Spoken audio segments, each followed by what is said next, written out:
Good morning friends, তোমরা সবাই কেমন আছো? আশা করি তোমরা সবাই ভালো আছো। আমিও ভালোই আছি। চলো তোমাদেরকে দেখাবো আমার মর্নিং এর ব্রেকফাস্ট কি বানিয়েছি। এই যে আমি ছোট্ট লোহার কড়াইতে তেল নিয়েছি, রিফাইন তেল। এটাতে আমি পুরি ভাজবো। আর এই কড়াইটাতে হয়েছে আমি এখন সুজি বানাবো, তাই দুই দিকে দুটাতে বসিয়ে দিয়েছি দুইটা কড়াই। একটাতে সুজি, একটাতে পুরি, কারণ স্কুলের টাইম হয়ে যাবে ওটার জন্য। সুজি,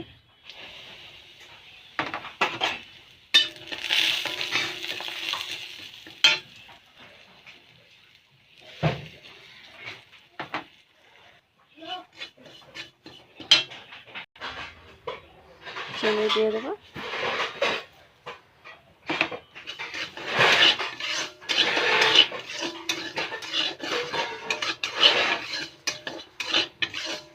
সুজিটা পুরো লাল হয়ে গিয়েছে, এখন আমি জল দিয়ে দেবো।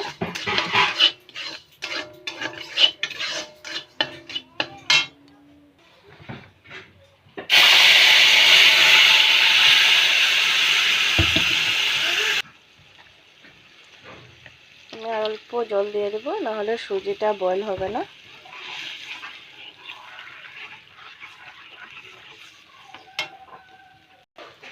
দুইটা তেজপাতা দিয়ে দেবো।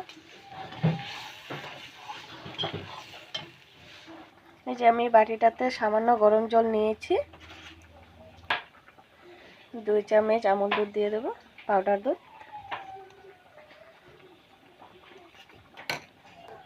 আমি দুধটা গুলে নিয়েছি, পাউডার দুধটা। তোমরা এখানে ইচ্ছা করলে লিকুইডও দিতে পারবে, লিকুইড। আমি এটা এখন ঢেলে দেবো সুজিতে।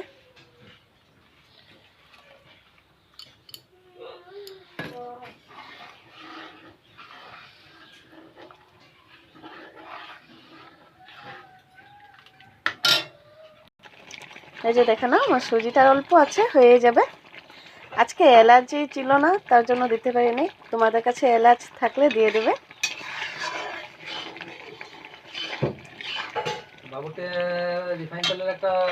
এই যে আমার সুজি হয়ে গিয়েছে, আমি গ্যাস অফ করে দিয়েছি, দেখে না।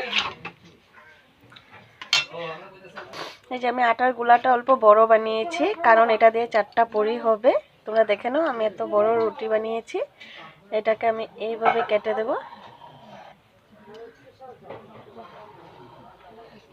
দেখেছো? এখন এটাকে এইভাবে ধরে এই যে তেলে দিয়ে দেব।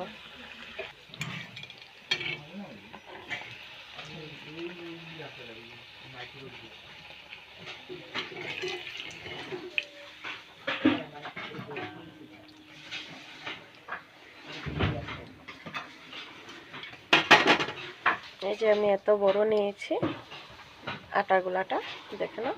এখন আমি বেলে নেব।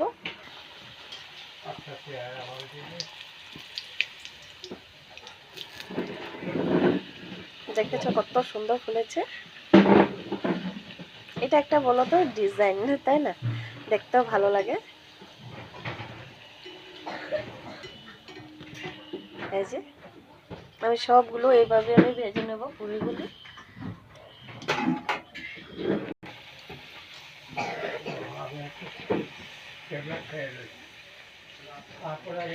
দেখেছো, নিজে নিজে পুরো বালতি হয়ে গিয়েছে। আরেকটা কথা কি জানো তো, আটা মাখার উপরও কিছু জিনিস আছে যে পুরিটা বহু সুন্দর ফুলে। আটাটা কি একদম সফট করে মাখতে হয়। পুরো ফুলেছে, দেখেছো? আমি এখন সব পুরিগুলি এইভাবে আমি ভেজে নেব। এই যে আমি রুটিটা পুরো গোল করে আমি বেলে নিয়েছি।